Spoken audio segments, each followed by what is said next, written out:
That's why I'm trying to make a better way. Whole new crib in a better place. Get my people out the hood, we'll see better days. Tell a fan sorry, y'all let them wait. Shit up there like a Saturday. Listen to me how I beat the speed up like a battle. Yo, what up, guys? This is your boy Kofi with Kill Sports Talk, back at with another video.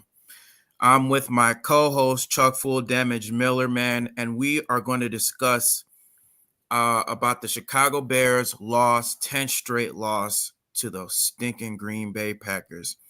And we're also going to discuss where do the Chicago Bears go from here, especially with this coaching staff, and questions about, Justin Fields staying, drafting a new quarterback. We're all going to talk about this today. But before we start off, make sure to like and subscribe for my content, and make sure to hit that notification bell so you can get updates in regards to Chicago Bear news and the NFL in general. But as always, let's dive into this topic, man. So this past Sunday, the Chicago Bears lost. I mean, the score was not really indicative of what really happened. The Green Bay Packers pretty much dominated the Chicago Bears in the trenches. They dominated the time of possession. They had over 400 yards of total offense. Jordan Love was cooking. Aaron Jones was being Aaron Jones as always. And some of the first and second year receivers were looking like all pros against our secondary. And we just got a lot to discuss about this. I mean, to me, I think we lost in the trenches, not only in the trenches, but we got outcoached, completely outcoached. The first half was pretty good. Defensively, it was pretty good. Green Bay was moving the ball, but they couldn't really get in the end zone. But pretty much in the second half, the Green Bay Packers pretty much adjusted to our game plan. They were able to score, I think, one touchdown and a field goal, and that pretty much was all she wrote. They limited Justin Fields in the pocket. They made him throw the ball, and he didn't really have nowhere to go. The offensive line was getting beat down so badly. Tevin Jenkins gave up like 4 pressures and 2 sacks. Braxton Jones, he gave up 4 pressures and a sack. Nate Davis, he was getting beat up. Our center, as always, was getting beat up, man. Man, it was a long day for Chicago Bears. But Chuck, I kind of wanted to get your input from the Chicago Bears loss to the Green Bay Packers and how you feel, man. I'm good, Kof. I'm good. Good to see you, brother, and happy belated New Year to you. If I haven't. Happy belated New Year to you. What's up, KO Sports Talk land? I'm Chuck Full Damage One, and I am the biggest Bears fan that you will know. And welcome again to another episode of KO Sports Talk. Like, comment, and subscribe. Let's go. Share with you. Yeah, bro. This one stings a little bit, but I totally agree with you, bro, that a lot of this was on game plan, bro. A lot of this was really poor game planning. And I'm gonna say, that this game was just indicative of what we've been seeing all year, pretty much from this coaching staff, that they're just outwitted when it comes to coaching staffs that are out here really, game planning and structuring, things for attack. And this game was no different. I've been sharing, and I know some people disagree with me. That's fine. You're not obligated to agree with me.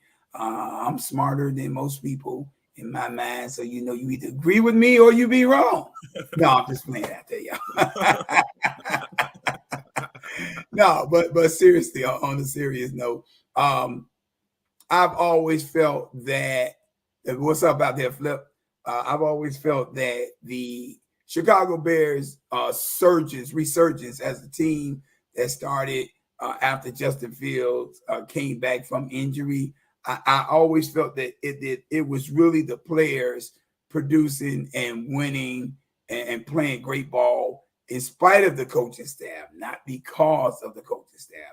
And for that reason, even though I was excited to see what we were doing, I was proceeding with caution on how I viewed what was happening, what was transpiring with our team. I knew that eventually, Coach, a game like this was going to come where our coaching staff was going to get exposed.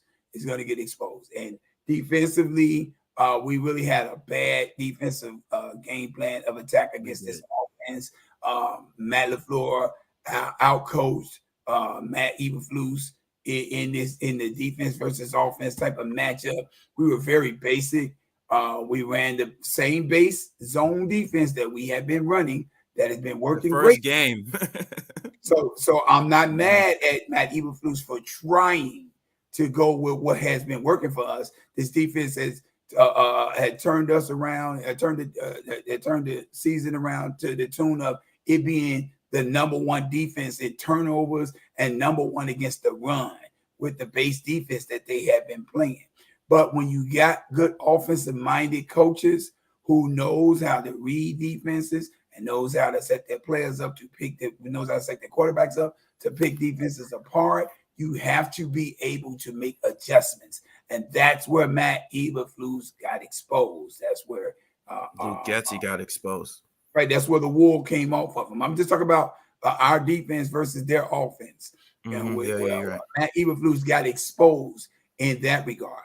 On the flip side of that, dare I say this, Joe Barry is under he's under a heap of fire up in Green Bay right now as the defensive coordinator. They've been calling for his head for like the last 3-4 weeks up in Green Bay because they really feel like he's been stinking up the joint as a defensive coordinator. But he came in with a game plan that outsmarted and outwitted and outplanned Luke Getsy's offense here that the Chicago Bears have been running. The thing I didn't understand, Coach, the most was the fact that we're in the last game of the season. Our fate playoff-wise has already been decided. We're eliminated. We're 7-9. We're not going to the playoffs. Even if we win this game, we're not going to the playoffs.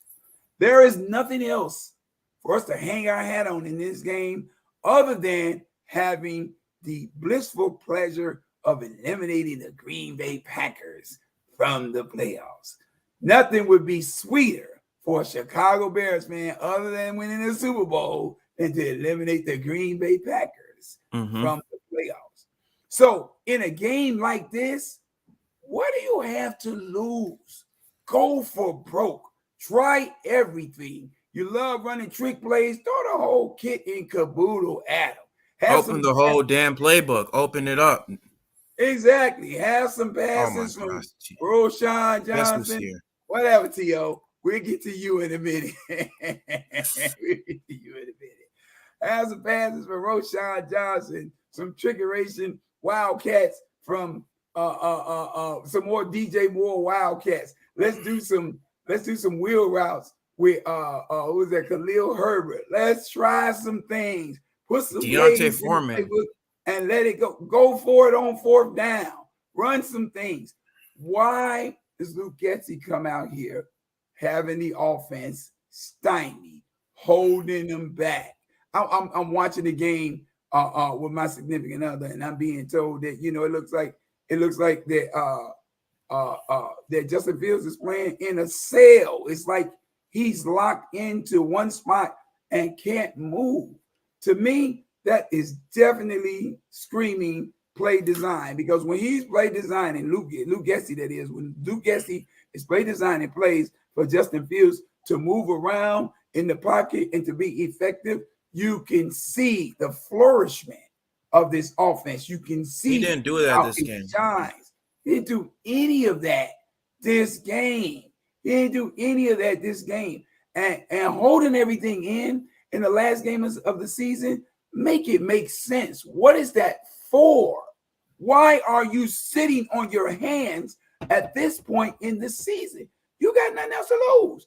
Justin Fields has been taking deep shots since he's been back from the injury, bro.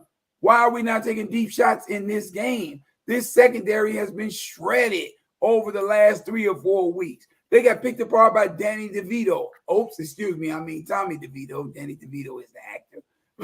But for the New York Football Giants, they got picked apart by by Tommy DeVito.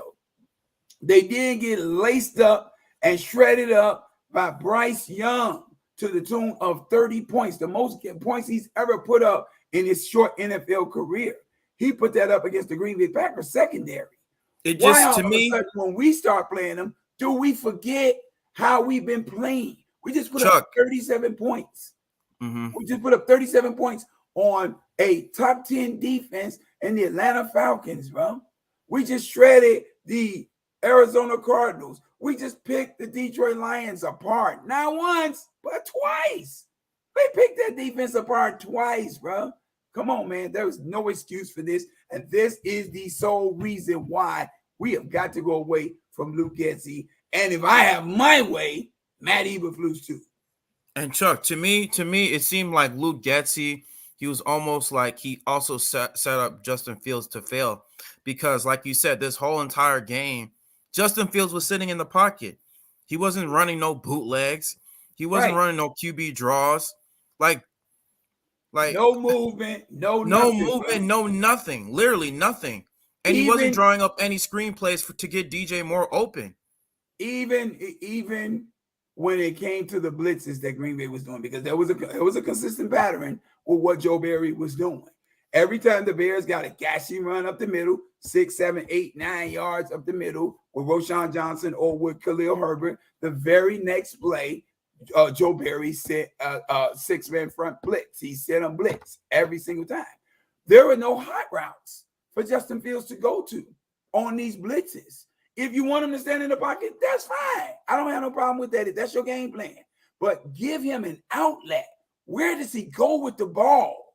Exactly. If you're going to, if they're sending a 6-man blitz and he's in max coverage protection, where is the player springing free? Where is the hot read? Where is the receiver bouncing out the backfield, or the tight end propping free, or the wide receiver on the slant or the drag? Slant route. Where are these players at? Where are these plays at? I believe personally, and me and T.O. was talking about it, I believe personally that Luke Getsy has a fear of making mistakes against this Green Bay Packers team, bro. It's mental. It's mental. T.O. was speaking about this, and he was absolutely right, bro. It is mental. It's mental baggage that's stopping him from continuing to produce what he's been producing as an offensive coordinator. This made absolutely no sense, bro. Even if we lose this game, you still have to give better effort. And tip my cap to the defense. As bad as it was looking on paper, we only gave up 17 points, bro. We were right here in this fight. Really, it could have been worse. Because remember that drop touchdown? Well, it was an incomplete pass. Mm-hmm. It could have been a blowout. Yeah, it could have been a blowout. It very much could have been a blowout, bro. But only thing that this game does is expose to the Chicago Bears. It should expose to the Chicago Bears brass that this coaching staff just does not have what it takes. Now, I get it. It's year 2. You don't want to hurry up and throw everybody away. I get that. But this coaching staff is not it, bro. There is not going to be enough that they're going to be able to give this team, regardless of how many weapons and how many pieces that you add to it for the future. They're not going to be able to lead this team to the promised land. They're not going to be able to give this team what it needs to take the next step and go to the next level. It's just not going to be able to do it, bro. And so also shifting to, like you said, with the coaching staff, because like you said, this game was pretty much a reflection of the coach. Like, yeah, Brian White, 3 field goals, man. We had 3 field goals. I mean, at one point we almost scored but I think what's his name? Tevin Jenkins. He left Devontae Wyatt open and had a sack, which led to a field goal. We would have probably scored there if Tevin Jenkins, would have held up. But like I said, I mean, we lost on all fronts. Like Eddie Jackson, I don't know what's going on with him. Like he was not tackling. I think Eddie Jackson's gotten a little longer in the tooth, bro. And let's be real, Eddie Jackson was not drafted because of his tackling ability, bro. So plus you got to look at the people that he was attempting to tackle. We're talking about Aaron Jones. This is the guy that he's attempting to tackle. You got defensive ends and defensive tackles and linebackers who's struggling to tackle that guy, bro. They're struggling to tackle that guy. What are you going to expect Eddie Jackson to do with him, bro? He's going to do the best that he can do to slow that guy down and to bring that guy down, bro. But anytime you got a running back that's getting to the third level of your defense, which is where Eddie Jackson is, you have a problem up front, bro. The problem is up front. The problem is not back there what Eddie and them is doing and how well they're tackling. That problem is in your front. We ultimately lost in the trenches, man. Like, our defensive line got beat up. Our offensive line got beat up. Like, and like kind of shifting to the offseason, what do you think the Chicago Bears, specifically the front office, should do with the coaching staff, not only the coaching staff, but in the NFL draft? What kind of positions should they kind of address, for this team? Like, what type of positions the Chicago Bears should address for the team? And if they do move on from Matt Eberflus and Luke Getsy, who are some possible candidates, we should look forward to? Kof, I thought you never asked. I'm so glad you asked that, bro. It's real simple to me. The Bears have got to get an experienced coach who knows his X's and O's. It's not cute anymore for the Chicago Bears to try to find the next upstart head coach and, a guy that's a defensive coordinator or possibly an offensive coordinator and bring them in per se for the purpose of running this team as a head coach, hoping that we can catch lightning in a bottle. The Bears brass do that way too much, bro. If we're going to do this, we got to do this from an X's and O's perspective, bro. So if we're talking about bringing a coach in, we need somebody to come in here that knows the X's and O's of the game. They know how to run an offense. They know what a defense looks like and knows how to run a defense. And they know how to embellish upon a quarterback's skill set, a wide receiver skill set, a running back skill set, a tight end skill set. You got to know how to maximize the usage of your players and put them in the best position to be successful. Now, in reference to whom the Bears should be looking at, I think the shoe-in, no-brainer for me, if we can get him. I already know what you're going to say. Go and tell me who I'm going to say. What I'm going to say, bro? Oh, you can say it. I know what you're thinking. No. I want to see if we on the same page with it, bro. What you think? Jim Harbaugh. Jim, of course. Of course. Jim Harbaugh checks all the boxes. The boxes. He checks them all. There is nothing that Jim Harbaugh will bring to the table. Coming off from a national championship, too. That we can't benefit from. Congratulations to the Michigan Wolverines. I'm sure Slim would love to hear that. Michigan. But go Blue. Yeah. I'm a Buckeyes fan, but yeah, whatever. Yeah. Fighting the line now, bro. Right here. Fighting the line. It's orange and blue. It don't just go for the Bears. But anywho. Jim Harbaugh would be the no-brainer for me. But I think the more comparable fit that would work best for this Bears team and this Bears brass would probably be Eric Bieniemy, bro. Eric Bieniemy brings a skill set that the Chicago Bears, as an organization, have never had from a coaching staff.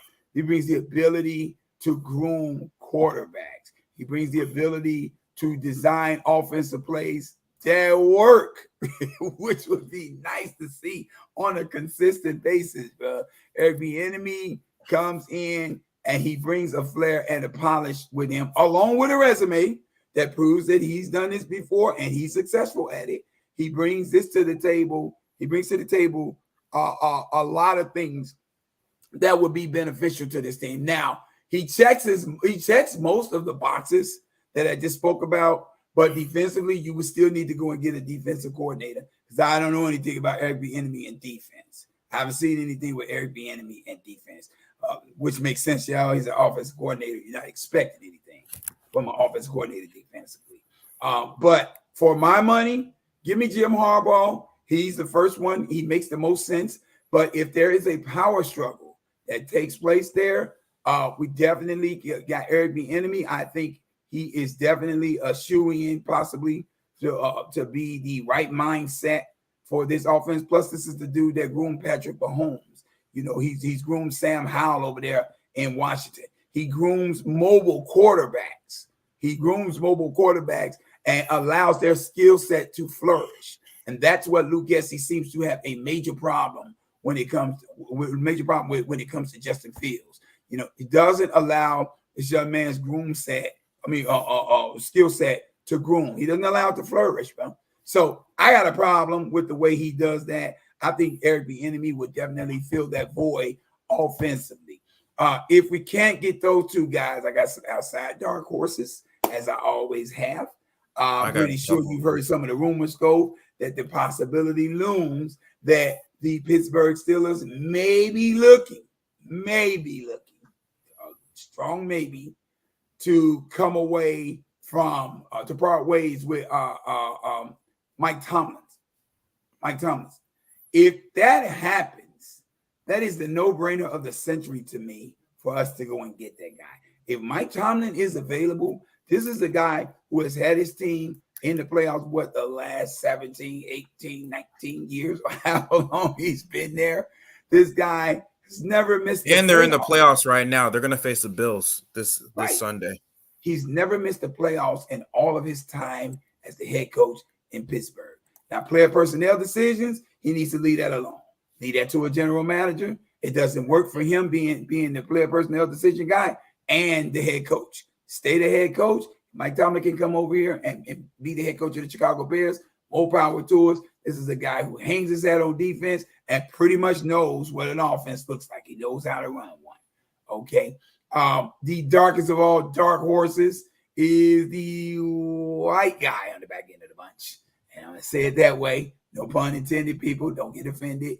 Bill Belichick. I would love it if he left New England and decided to come to Chicago. But that is the farthest of all far reaches known to mankind. More than likely, Bill Belichick is looking to go and get him another quarterback in the draft, maybe Drake May or Caleb Williams or somebody. But if for whatever reason he departs New England, bring him here, bro. We'll take him. And if all else fails, this is my last one. If all else fails, let's have a conversation with Lovie Smith, bro. Bring him back home. You want to bring in the whole coach? If all else fails, bring Lovie back. Lovie was the last winning head coach that we had in this town. In his 9-year stint, Lovie went to the playoffs, I think 6 or 7 times, bro. And we made it to the Super Bowl in 2006 with him as the head coach, bro. I mean, just makes sense, bro. It just makes sense. Yeah. And we had 3 playoff wins with him? 3 playoff. No, we had more than that, bro. We had more than that. We went to a couple of NFC Championship games. We actually went to the Super Bowl. The year that we went to the Super Bowl, we had. We went to a couple of NFC Championship games. Yeah, we went to a couple of NFC Championship games. We lost to the Green Bay Packers one year. Jay Cutler. And we beat the Saints. Yeah, we beat the Saints. Yeah, so the history here makes it make sense for for Lovie Smith, bro. But that's my coaching tenure. If I'm looking to hire a new head coach, it's going to start with Jim Harbaugh. It's going to end with Lovie, bro. That's going to be our layout there. Our layout. Okay, I have a couple coaching candidates. We could hire Mike Vrabel. Mike Vrabel just good got one. He just fired. Became available. Yeah, that's a good one. Yeah, Mike Vrabel. He was just recently released from the Tennessee Titans, and this guy, he took his team to about 5 or 6 playoff runs. He won 2 AFC South division titles. He took them to a couple AFC championship games. And not only that, he also made Ryan Tannehill a Pro Bowler and MVP candidate. And he also used Marcus Mariota. He utilized some of Marcus Mariota's strengths, him being a mobile quarterback. And with his playing style, Marcus Mariota is almost similar to Justin Fields.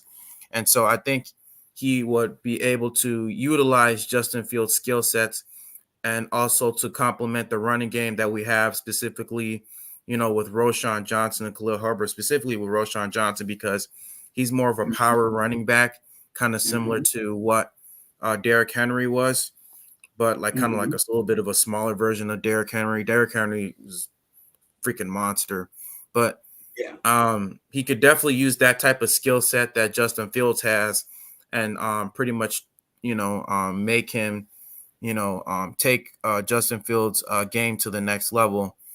And then another candidate is Dan Quinn from the Dan Dallas Quinn. Cowboys. Yeah, Dan Interesting. Quinn. Dan Quinn, the defensive coordinator from the Dallas Cowboys. He was formerly, with the Atlanta And Falcons. Falcons and took them to a Super Bowl. Took them to the Super Bowl. Took them to a couple NFC It's close championship from games. winning it all, Very bro. close. Very close. He was also the defensive coordinator For the with Seattle Seahawks. the Seattle Seahawks LOB. He also Legion of was Boom. yeah, exactly. He also had stints with Minnesota and the New York Jets.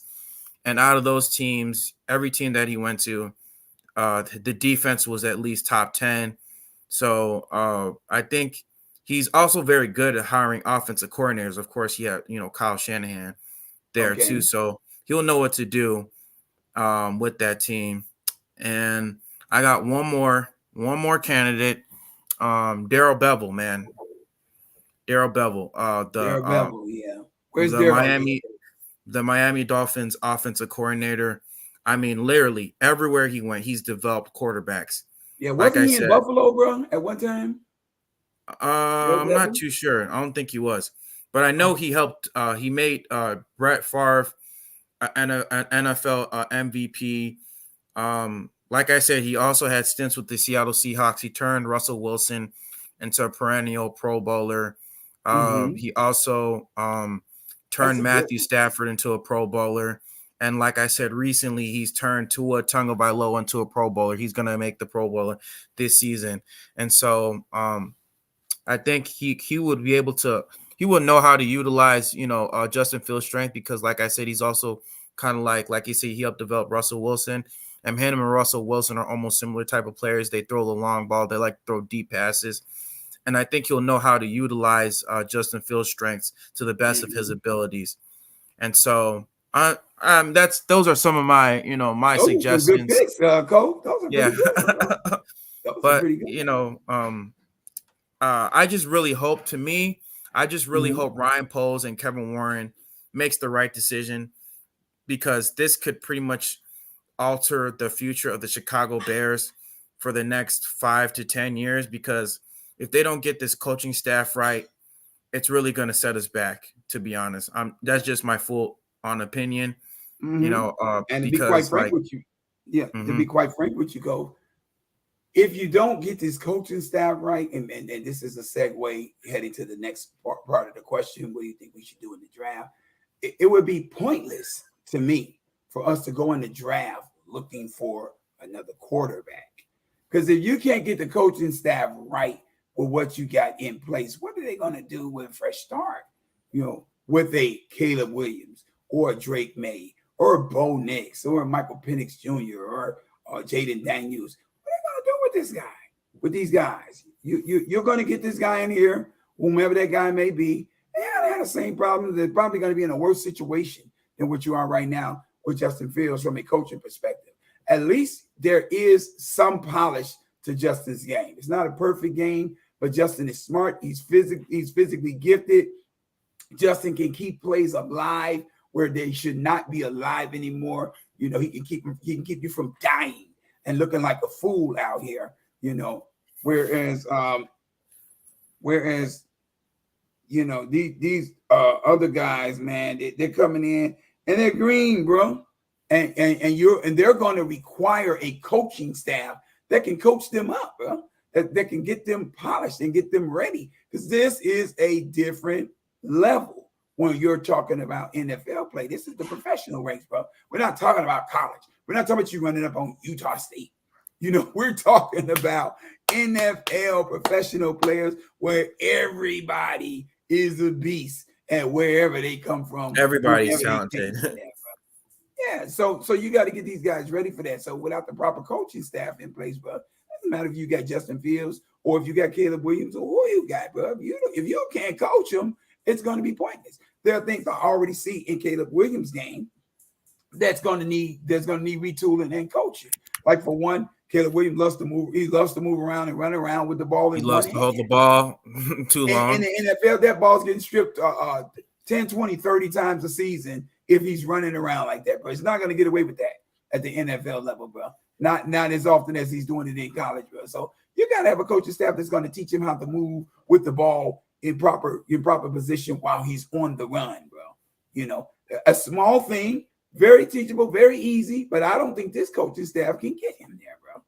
I don't think you want Luke Getsy and Matt Eberflus being the guys that's trying to get that guy ready for game day. I just don't think you do. You know, we already seen a barnstorm fire come out of the mouth of Dan Orlovsky towards Matt Nagy for how he did Justin Fields in his rookie year, bro. You know what I mean? And then the Bears, you know, they did one. And look what he's doing to Patrick Mahomes. Patrick Mahomes is having an underwhelming season.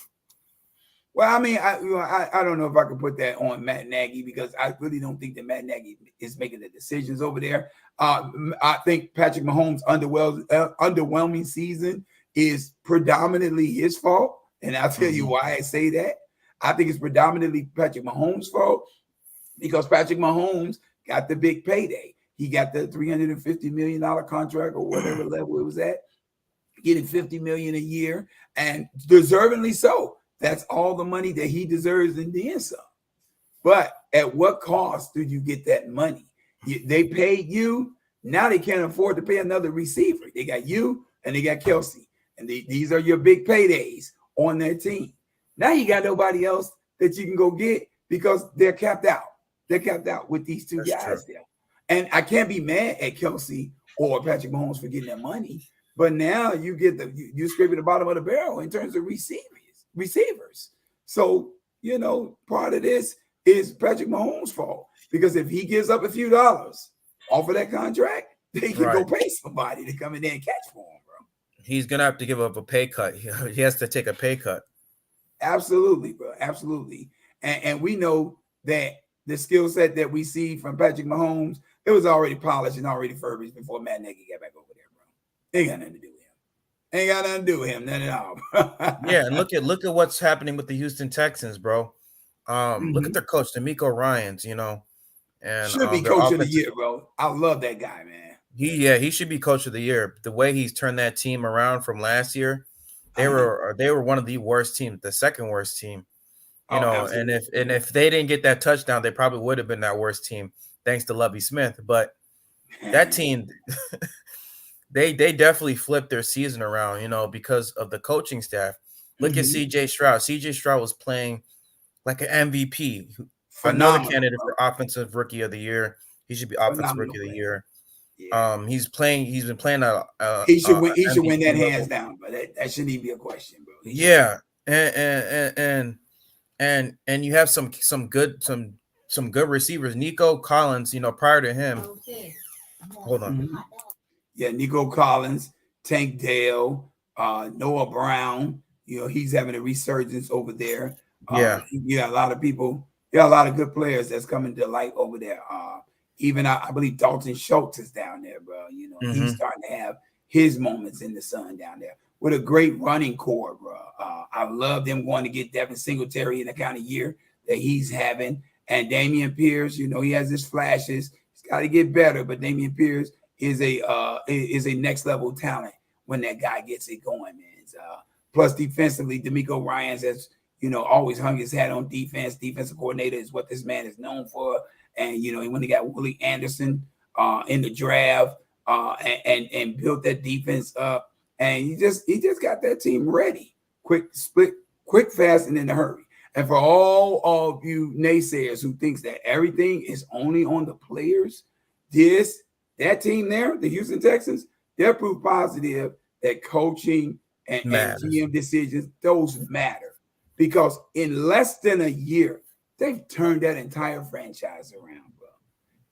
One of the laughing stocks of the NFL last year, and they turned that entire franchise around. They won 10 games and are going to the playoffs. And are in the playoffs. They are in the playoffs. Regardless of what they do in the playoffs, they're there, bro. They're there. They made it there. This is a successful season.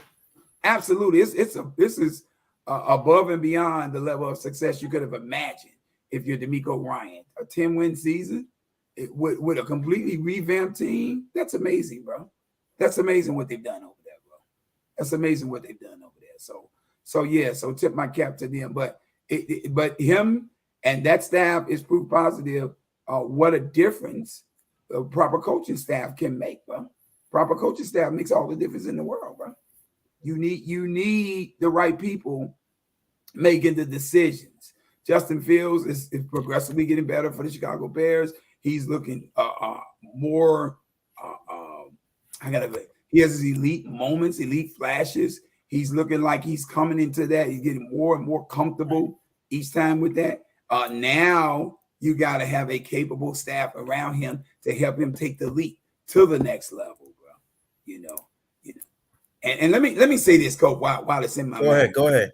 I was watching this show, a clip of this show called Speak Live. I don't know if you ever checked that out. Talking about FS1 or FS1 with Shady McCoy and Manuel Acho and Joy Taylor.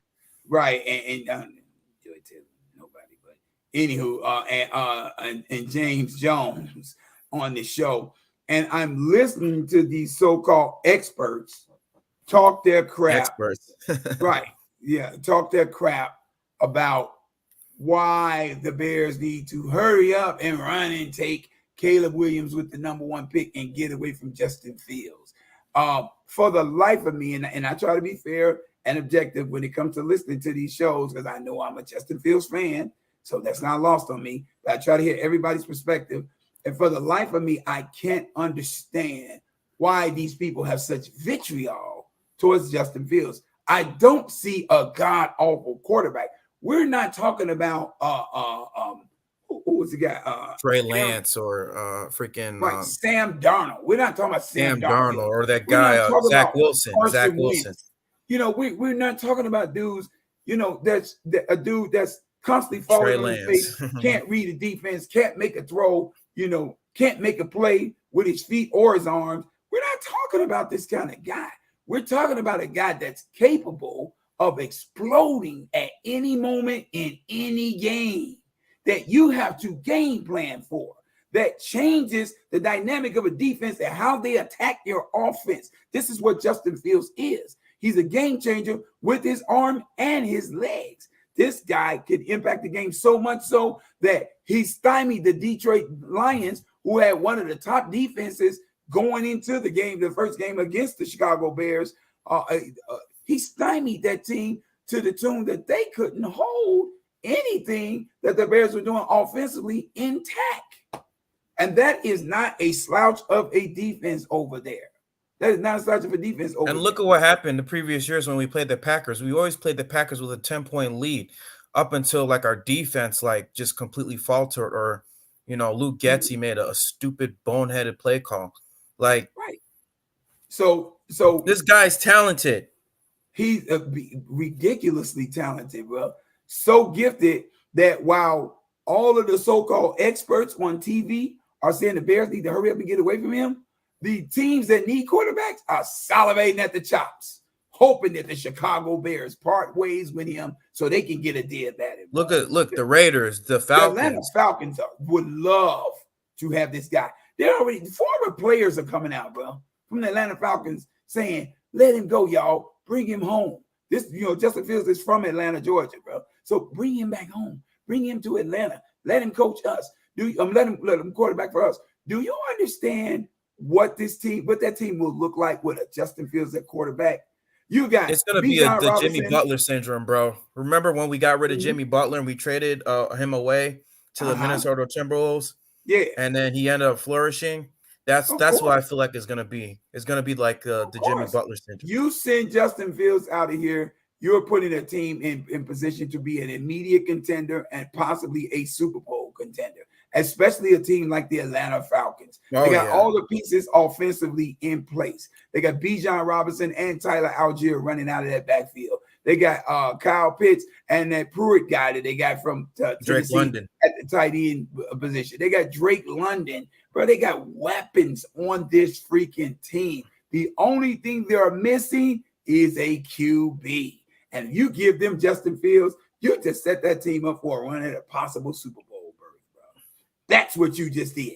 That's how impactful this guy could be. Super Bowl contender, laugh now, cry later, T.O. If he goes to the Atlanta Falcons, I'm telling you, that team's set up for success. The only thing they're missing is a guy that can do this, and then, and let me add this too, bro. I'm sitting here listening to Joy Taylor and all her heavy wisdom, wherever that comes from, talk about all these third-year quarterbacks and how Justin Fields, Jason Taylor's sister, right. She's talking about Joe Burrow and how Justin Fields isn't flourishing like him. She's talking about Jalen Hurts. She's talking about all these guys, and I can't name the whole list of them, but she's talking about all these guys that flourished in the third year.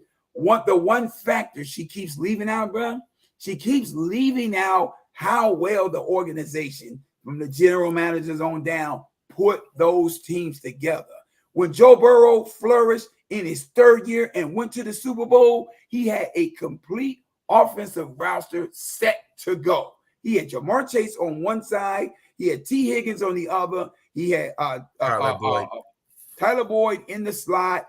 He's got, I believe it was Houshmandzadeh as the tight end coming out the tight end position. And he's got Joe Mixon in his backfield with a stud offensive line in front of him. Not to mention the defense was pretty solid too, man. Absolutely. He was Trey Hendrickson. He was set up for success. Jalen Hurts, look at the team he went to the Super Bowl with last year. Top three defense, bro. Top three defense in the league. Look at the Philadelphia Eagles offense, bro. Yeah, AJ Brown on one side. You got Devontae Smith on the other side. You got Dallas Goedert at your tight end position. You got coming out the backfield. I think you had who's that? What's the guy name? Guy down there in Carolina. I'm drawing a blank on him right now. Miles Sanders. Miles Sanders coming out the backfield, and you're maximizing the explosive ability of Jalen Hurts' legs along with Miles Sanders, making the game that much easier for Miles Sanders to have a great year and parlay his way into a nice size contract with the Carolina Panthers. So look at what you got going over there, bro. Look at what you got going over there. So, before they go put their lips on Justin Fields and how he's not, excelling this team to Super Bowl status in his third year and all of this here, they better factor those things in. Jalen Hurts had a Super Bowl contending team in his third year. Joe Burrow had a Super Bowl contending team in his third year. These guys had complete teams around them. The Bears just started getting Justin Fields a team to contend with around him. And last year, let's not forget, this is the second year of the rebuild. Last year, we completely stripped the whole team down, bare bones. Literally stripped the whole damn team bare bones. We fired Matt Nagy. We fired Ryan Poles. Ryan Poles had to clean up Ryan Pace's mess, get us out of that cap space hell. We're still paying Khalil Mack off the books. We're still paying Robert Quinn, who we just let go. And I forgot. I think that's it. We're still paying off a couple other players. And not only that, if we cut Eddie Jackson, that's what, $12 million off. And if we cut Cody Whitehair, I think that's like $8 million. So we're still paying those guys off. Cody's due he's due $13.65 million this year, bro. So getting rid of Cody Whitehair, that would be big for us, bro, financially. And Ryan Poles, he got rid of all of our draft picks. I mean, not Ryan Poles, Ryan Pace. He was trading away all of our draft picks. And so Ryan Poles, he literally had to clean up Pace's mess. And so it's like Justin Fields, he didn't come into the best situation. People don't look at that. And this is what I tell Ghost of Judah Tribe. This is why I tell Jonah Pitney, some of you guys who are always saying, oh, quarterback wins is a stat. No, that's the reason why Justin Fields quarterback wins is because he's a reflection of the organization. You got to look at the organization from top to bottom. It doesn't matter how good your quarterback is. If Tom Brady can be a part of this system and he'll still fail, because you know why? The organization has not put their quarterback in position to succeed. did not put their quarterback in position to succeed. If you do not have your quarterback in position to succeed, if he does not have a stable offensive line, if he does not have stable weapons, if he does not have a good defensive line, then it doesn't matter. It doesn't matter. His quarterback win is going to look so bad because guess what? The organization did not put him in position to succeed. Absolutely.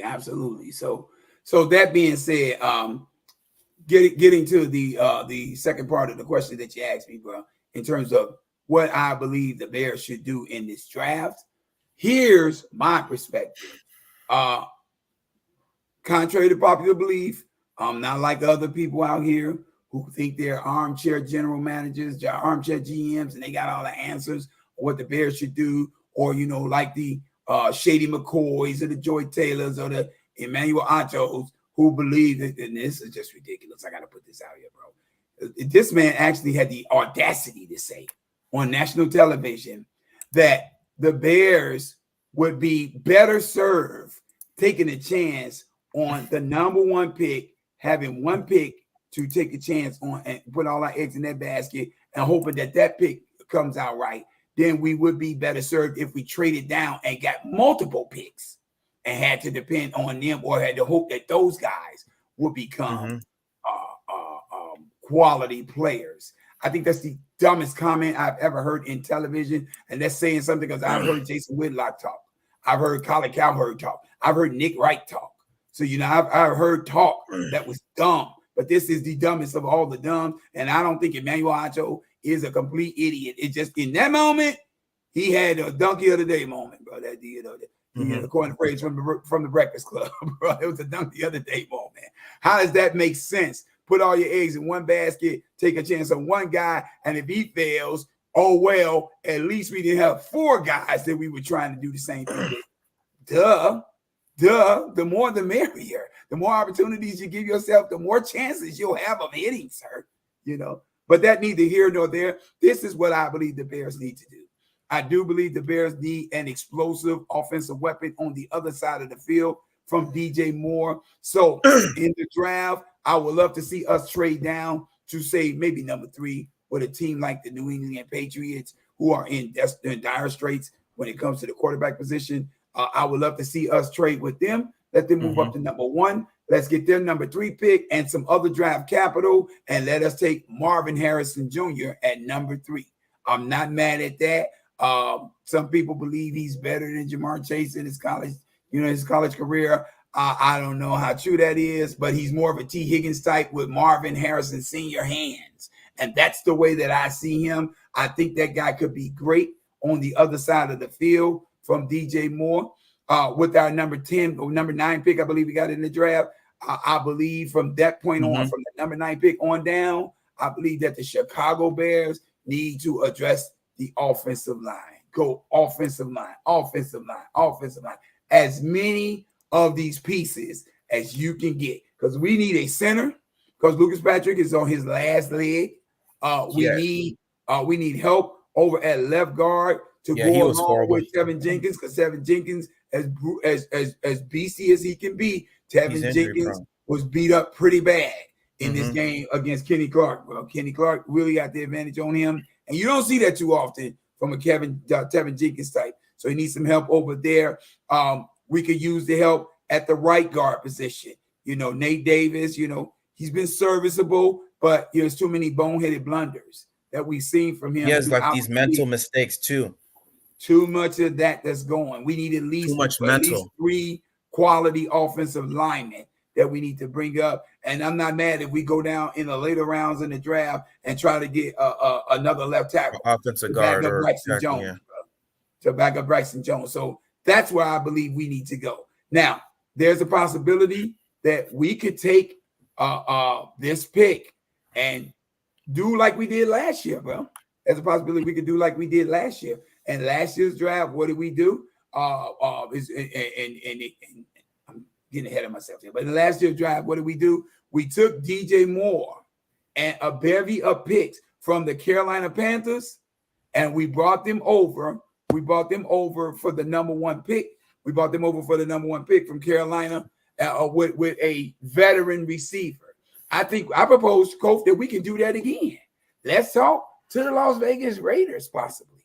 Let's see about getting Devontae Adams over here and give them the #1 pick and take whatever's in their draft plus their next year first round, and let's let them get their Caleb Williams or their superstar quarterback, your generational talent, this phrase that everybody loves to use about these players. Dude, I also have been hearing about us trading for Max Crosby too. Like I've heard like reports for us trading that number. We got our Max Crosby and Montez Sweat. We don't need Max Crosby now, bro. We got a relentless pass rusher over here. We can go and get another edge rusher in the draft. I think the place that Ryan Poles, if there's a weakness that he's shown in his draft ability, it's in drafting wide receivers, bro. Because he's 2 years he's brought in wide receivers and neither of them have panned out, bro. Tyler Scott has not looked good this year. Felix Jones has not looked good in the time that he's been here, bro. We need to get another veteran receiver. And Darnell Mooney has been underwhelming for real. Absolutely. But, I don't put that on him. Darnell Mooney was here before he got here. So, that's not his pick.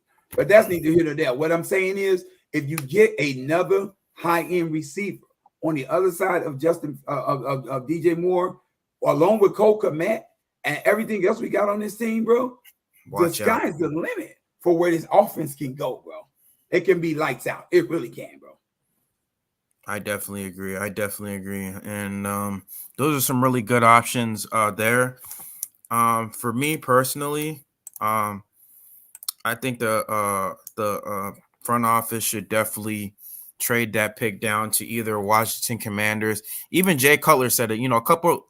It's funny you said it because I was watching something on I think on Twitter, and Jay Cutler. They interviewed Jay Cutler and Chris Long. Yeah, right. Chris Long. And Jay Cutler, he was talking about, Justin Fields, he's 10 of 27. He has 40 touchdowns, 30 interceptions.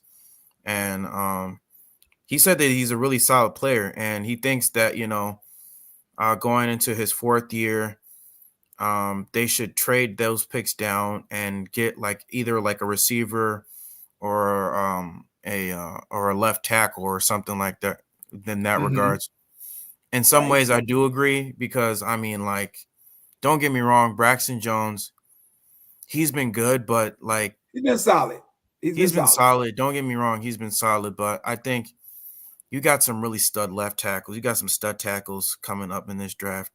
You got Joe Alt, you got Olu Olufashanu coming from Penn State.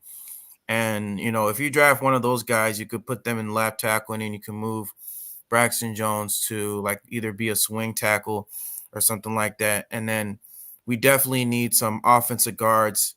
We definitely need to build a depth on the offensive guard and also sign or draft a center. Either sign a center in free agency or draft one. I'm pretty sure we're probably going to draft one more likely because, like you said, Lucas Patrick is out of there and Cody Whitehair, he's been really a shell of himself. He's been a shell of himself since 2018. He hasn't had that 2018 type of he hasn't been that 2018 type of player since then, and he's kind of washed up.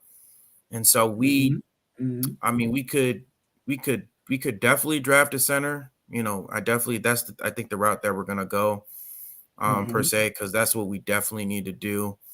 And like I said, we definitely need weapons, man. Weapons.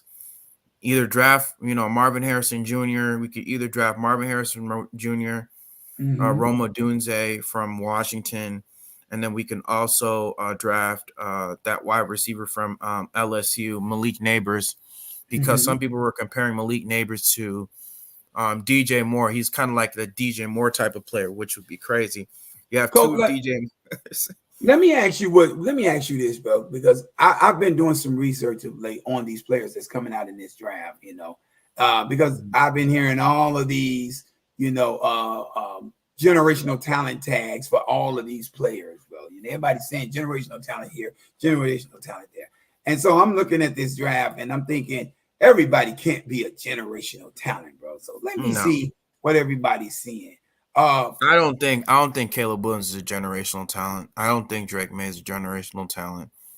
Don't get me wrong, bro. Caleb Williams, he does have that wow factor that Michael Irvin talks about, bro. So there is some wow factor in his game. I'm not going to take anything away from Caleb Williams. I see the same thing in Marvin Harrison Jr. There is some wow factor in his game that does show flashes of potential greatness at the NFL level. But what do you think when you look at this draft overall? Is this, they're trying to say that this draft is going to be the best QB draft ever and in the first round and all of this stuff.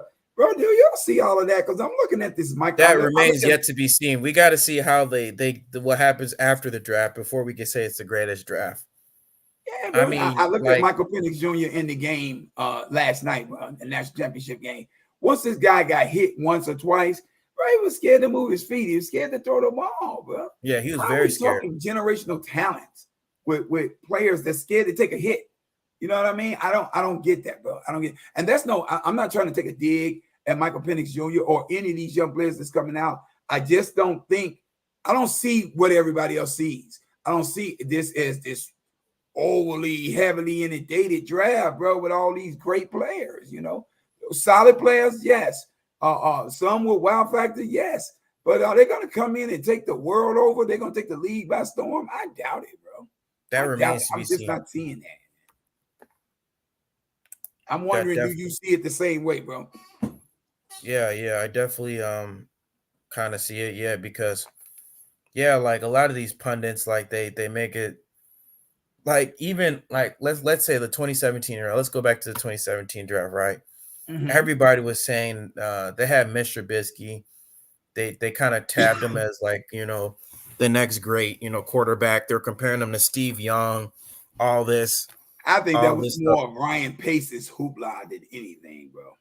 I was hearing people were comparing him to Steve Young.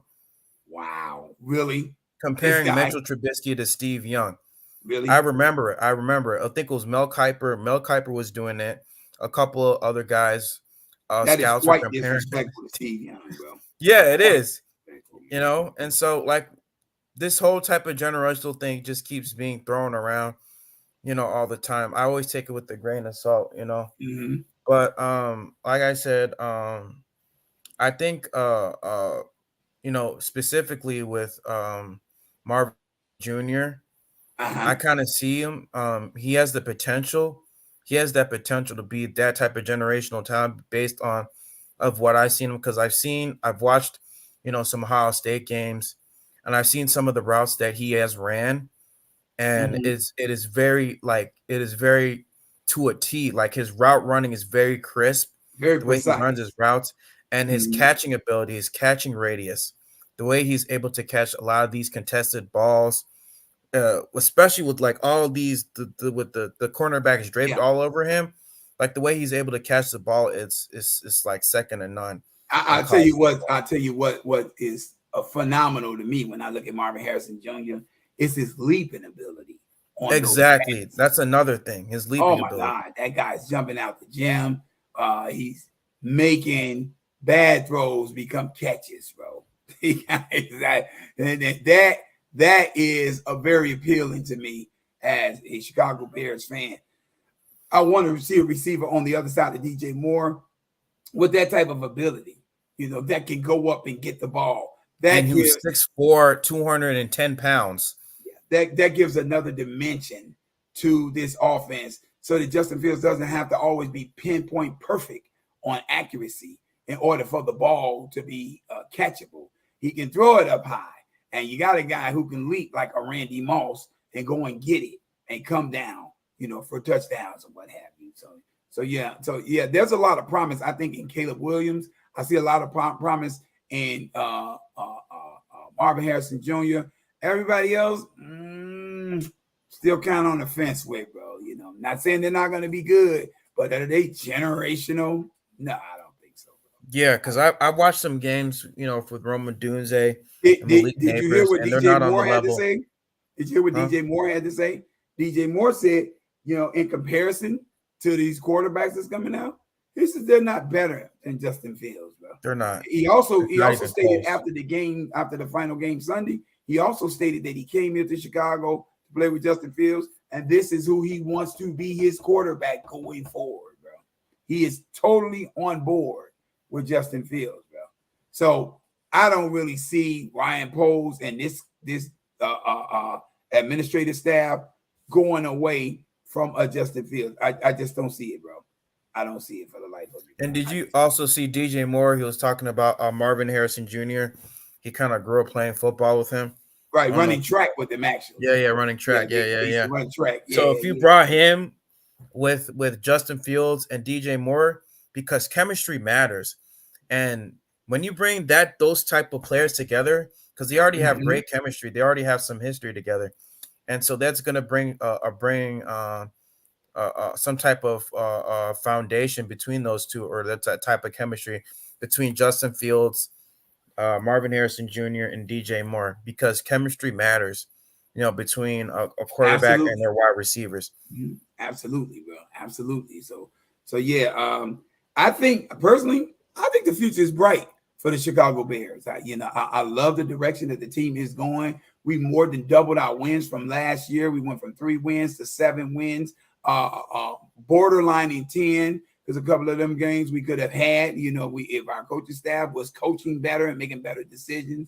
I think the trajectory is on its way up. And once we get a quality receiver on the other side of this offense and adjust this offensive line, look out. Lights out, bro. I mean, this could be wide open. It could be a fantastic year next year. And I'll go on the books of saying, I got us winning double-digit games next year. And making the playoffs. Yes, sir. My guy Slim, who's a Detroit Lions fan, he pointed out, he said, now hold on. Everybody can win double-digit games next year. I said, you're right. I'm glad you know that you're coming back down to earth, sir. Bye-bye. Yeah, you're going to come back down to earth. Exactly. Yes, sir. I think I'm over an hour. But we have any last thoughts before we I do. Chicago Bears fans, give yourselves a hand. You had a great turnaround season. I think our trajectory is on the way up. But now that our season is over, let's go and get ready for some NBA action. It's fantastic. Let's go, y'all. Yeah. I'm going to be making some Chicago Bulls videos, afterwards. But we're definitely going to be, we're not going to stop talking about. We're definitely not going to stop talking about the Chicago Bears. We're going to be talking about the offseason, of course, of what's going on. We're going to be talking about, the NFL draft, what's going on and everything. Hey, Coach, real quick before we get out of here, bro, give me some predictions on these wild card games, bro. What you got? Oh, man, the wild card game. You got Dallas going against Green Bay. You got the Detroit Lions facing off against the LA Rams. You got the Kansas City Chiefs going up against the Miami Dolphins. Hurricanes. Right. They're playing like a hurricane offense. I know, right? And then you got the Cleveland Browns going against the Houston Texans. And that's not including the Monday night games. I forget who the Monday night games is. I want to say Buffalo and somebody or other. Who Buffalo playing? I don't know who they're playing. I think it's Pittsburgh. Buffalo facing off with Pittsburgh. Yeah. So give me some predictions, bro. What do you think? Who's winning what? What's our final scores? Oh, man. I think Dallas beats the Green Bay Packers. Okay. You got a prediction on the score? I think it's going to be like a high-scoring game. Okay. It could be like 34-26, or it could be a blowout. I can see it being a blowout. I've been watching Green Bay. I don't know that I see blowout there, but I will agree with you that it'll be high scoring. I'm gonna say 34-24 Dallas. Or 34-26. Yeah. I'm giving 10 point win. And then Pittsburgh and Buffalo. I think Buffalo wins. That's gonna be a slugfest. I don't think because at certain points, like Buffalo, they've had they've been spotty on with their offense. It's like they're on and off with Josh Allen, and so I think that's going to be a low scoring game, maybe like a 20-17 type of score, because I mean, Pittsburgh's defense is pretty good, and like Tomlin, he's a great head coach. The way he's rallied this team, with him switching, firing their offensive coordinator, Matt Canada, and then getting another one, and then losing Kenny Pickett, and then getting Mason Rudolph. And, especially with TJ Watt dealing with some of the injuries that he's been dealing with, I think this is going to be a pretty low scoring game. I think it might. I can see it being like 20-17. Cleveland and Houston. I see Cleveland winning that game. I think Cleveland. I think overall is a better team, even though I think Houston they got a better quarterback, but overall Cleveland has a better team. Cleveland has a Super Bowl caliber defense. Bro. Yeah, they have a Super Bowl caliber defense. Yeah, and they're very good, especially specifically, when it comes to like these young quarterbacks. Like they know how to shut them down, and so I think they're gonna stymie, they're gonna confuse, CJ Stroud. They're gonna really spook him. I'm not spook him, but like they're gonna confuse him, give him all like these types of disguise coverages to kind of trick him. And so I got Cleveland. I don't know, bro. I don't know because it's been defenses trying to trick CJ Stroud all year, bro. That's not. I think they will. I think they will because I think I think with Kevin Stefanski and with this game plan, they're gonna figure out a game plan to stop Houston's air raid attack. And okay. What's another one? I think that let me add real quick to this. I think that the Pittsburgh Steelers, as usually they're in when it comes to playoffs, they're in attack mode. They're built to shock the world, with that defense. But they got too many injuries right now, bro. No Minkah Fitzpatrick, and I don't think TJ Watt is going either, bro. So that's going to be a problem. I can see Buffalo figuring out a way to get away from them in a runaway type of setup. Rasul Douglas, who the Packers traded to the Buffalo Bills mid-season, he's been a revelation for that defense, bro. That defense is picking the ball off. They're flying around right now, and it's a big portion of the credit to that goes to him, bro. So I think that Mason Rudolph, even though he's a seasoned veteran, he is a backup for a reason, bro. He's going to be hard-pressed. It's going to be hard-pressed to be able to produce against this defense, bro. So I got that game something like 30-7 in favor of Buffalo, bro. Cleveland and Houston, I agree with you on Cleveland, but I agree for other reasons other than just them having a great defense or them trying to trick CJ Stroud, because CJ Stroud already showed me that, he can play, and he's from the great state of Ohio. If you want to call that a great state, whatever. Yes, sir. So this is a homecoming type of no, he's playing on the road. No, they're playing at home, right? Houston's playing at home. They're playing at home because they won the division. Okay, so squash that. Whatever the case, I think CJ Stroud's going to play great. But I think we're going to see the reemergence of a former Super Bowl MVP. Joe Flacco, go. Flaquito. I think he gonna do it. I think Joe Flacco done jumped from the fountain of youth, bro. And he's back, and this dude is he's playing. Gonna go back to Magic Joe pre-2013. Yeah, probably Magic Joe pre-1997. And Joe been around so long, Mike was there then, but I'm just joking, y'all. But that 2013 Joe Flacco, man, that man was crazy, man. Oh yeah, and Joe Flacco, it doesn't look like he's lost a beat. In terms of how he plays, he still understands the game. His arm is still as strong as ever. He's still a very accurate quarterback, and with the right amount of protection and time in that pocket, Joe Flacco can still light up a defense. He can light the defense up. I've seen this man do this, and it is no easy feat what he does because he's a traditional pocket passer. So yeah, the other games that was there was Kansas City and Miami. What you got going on there, bro? I think that's going to be a close game. I know Kansas City's offense has not been that great. I think You got high that's. scoring, low scoring. How you seeing that game? I'll say it's like maybe 25 to like 21 So in that's pretty favor low of scoring Kansas for that City. game. Huh? That's pretty low scoring for that game. You think so? Yeah, I think it's gonna be for the most part. I think it's kind of gonna be like low scoring in the first half, but I think they're gonna make adjustments. Both teams are gonna make adjustments where they're gonna score because I think they could score at will, but like because they kind of start off slow, but like Mhm. after a while they kind of like Now I let's think with consider the what we're coaches talking they about can here, make Coach. adjustments. Let's consider what we're talking about here, Coach.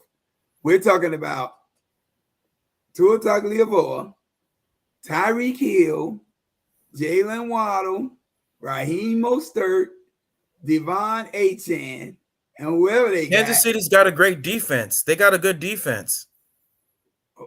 Okay. I'm not gonna It's knock not that. that They won bad. Super Bowls. I cannot argue that. But on the other side of the ball, we're talking Patrick Mahomes, the great one, and Travis Kelce, arguably the best tight end in the game, Yeah, it could be arguably in like the that. A 25 to history 21 of the type of game. game. Bro, I think they're gonna run this score up. This is going to be a OK Corral shootout. That's the way I see it. Nobody's scoring any less than 34 points in this game, bro. How it That turns can out, I happen don't too. It know. could be a 38 to 31 game. It could either be a 38 to 31 game or it could be like a 25 to 21 type of game. One of I the just don't two. see where Kansas City has anything on defense to stop anything that offense can give them that's going to run up on them with. But it's just Miami is lethal, bro. to Offense. me, Kansas City, the way they've been playing these past couple weeks, Mm-hmm. like it's kind of indicative of how they've been playing all season long because their offense has not been that great at all. Sputtering. It's been sputtering. Right? It's been sputtery. It's been sputtery. And so I Mm-hmm. feel like it's going to be kind of like a sputtery type of game. And also with the Dolphins, with their offense, the last couple of weeks, they've also kind of been sputtery. This last game against the Buffalo Bills, it's been sputtery. It was a 14 type of game. And I think They've been nursing some injuries, Cole. In fairness yeah. to the Dolphins, they've been nursing some injuries. To me, I'm going to go out on a limb because I never underestimate the heart of a champion. And they got blown out by the Ravens the previous game. Let's not forget about that.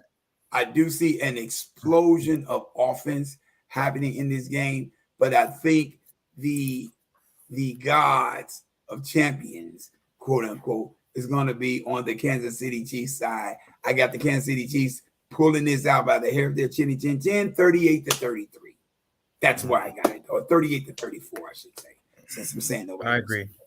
I agree with that. I think it could be a high scoring game too. Yeah. Did we cover all of them?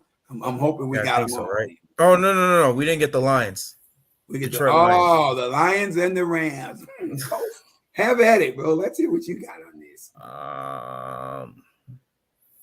I don't know what to say, bro. Won't you go first? I don't know about that one. It's gonna be. I think the Lions are definitely a upstart gym.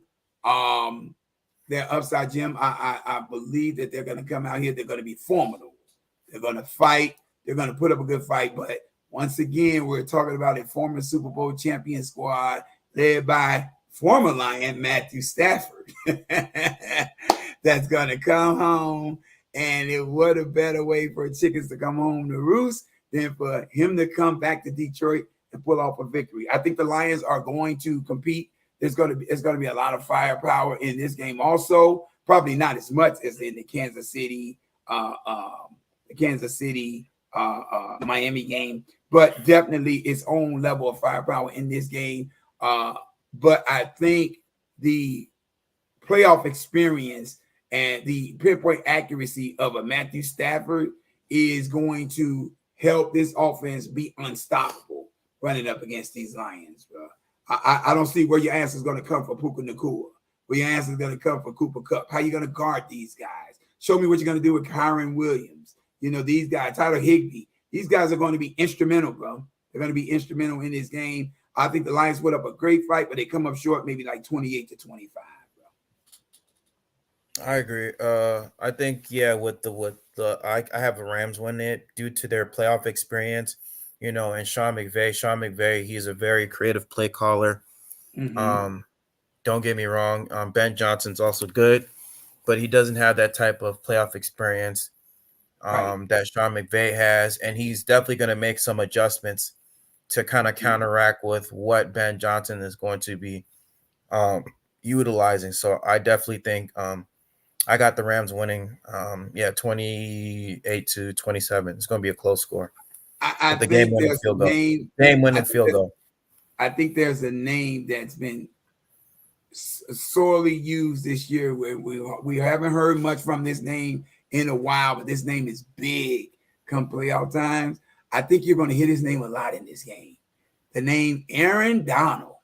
I think that guy is going to beat some of these great offensive linemen that Detroit has, and they do have some great ones up there. And I think he's going to get back there. He's going to wreak havoc on Jared Goff. That's going to make the Lions have to change the game plan a little bit. But I will say this. Can I see the Lions, if they stay the course and Jared Goff stays mistake-free, can I see them pulling this out? Absolutely. It could swing. It could swing. It can go either way. I could go either way. Detroit can't win. If they stay mistake-free, the Lions can pull this game out. I will say that, bro. But I think it's a coin flip. That game's a coin flip to me. It's a coin flip. Yeah.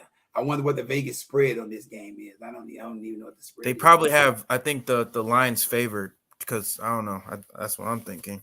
Yeah. I mean, they're division winners, and this team is coming on the road. That would make sense. But this is Matthew Stafford's old house, bro.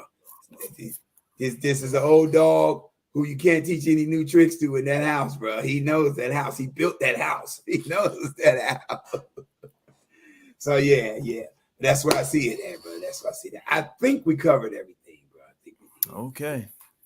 Well, I'd like to thank all my guests for coming. Thank you, Flip. Thank you, T.O. and Brian for coming, guys. Stay tuned for more videos on updates. I'm also going to be doing some breakdown videos in regards to that last game we played, the Chicago Bears.